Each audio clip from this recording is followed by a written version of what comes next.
Good afternoon, viewers. It's Rob Atfield reporting for Port Curling Boats. It's Thursday, December 22nd today. We're at the shop of Stan Hunter in Milford Bay on Lake Muskoka. And Stan has had a pretty awful incident here. A propane heater caused a fire in his shop and has done enormous damage to the main part of the shop, including a Minett shields that was in for some restorative work.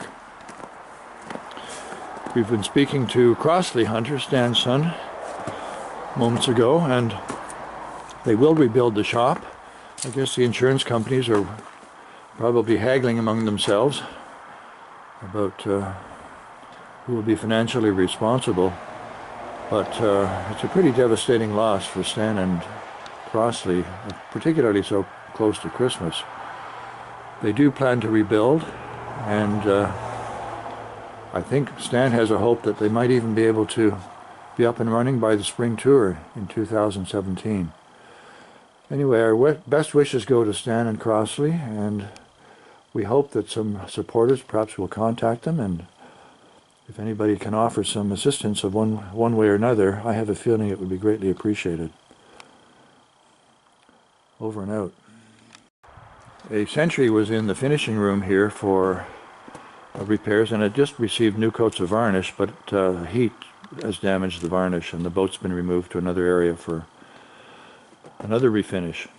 Apparently the fire started with a propane heater one night, and a passerby in an automobile alerted Stan, who was in the house at the moment.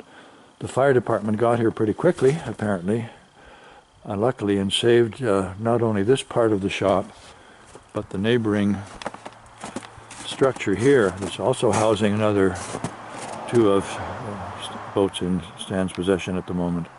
So thank goodness the house was saved, and this boat port was saved as well. We'll try and keep you informed, viewers, of progress on the restoration of the shop. Never mind the Minett shields inside. Over and out. Rob Atfield again, viewers, here for Port Curling Boats.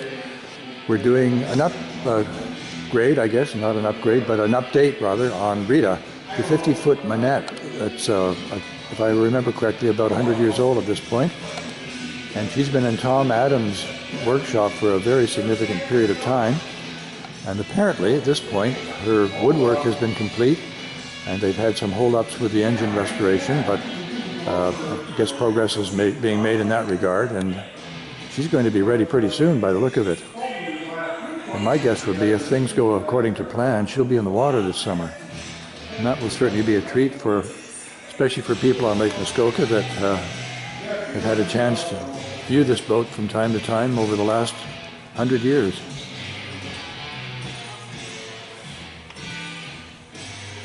This has certainly been a mammoth project.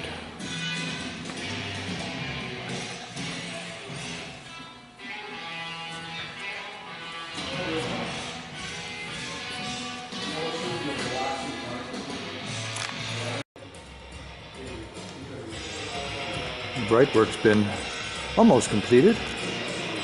Actually, I guess it has been completed, it's just dusty. Very uniquely designed boat.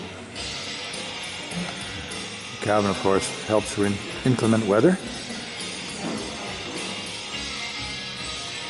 This is certainly one of a kind. Well, we'll look forward to seeing her on the lakes.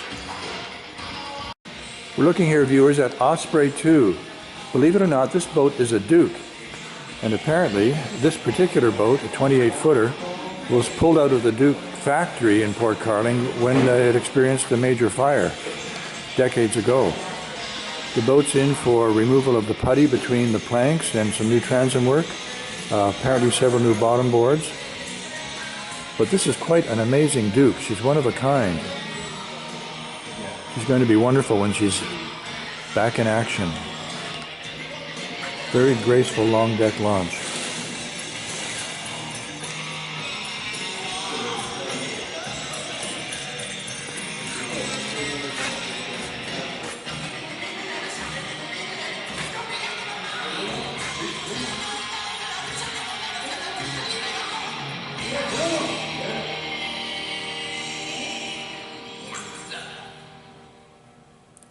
Wonderful touring boat.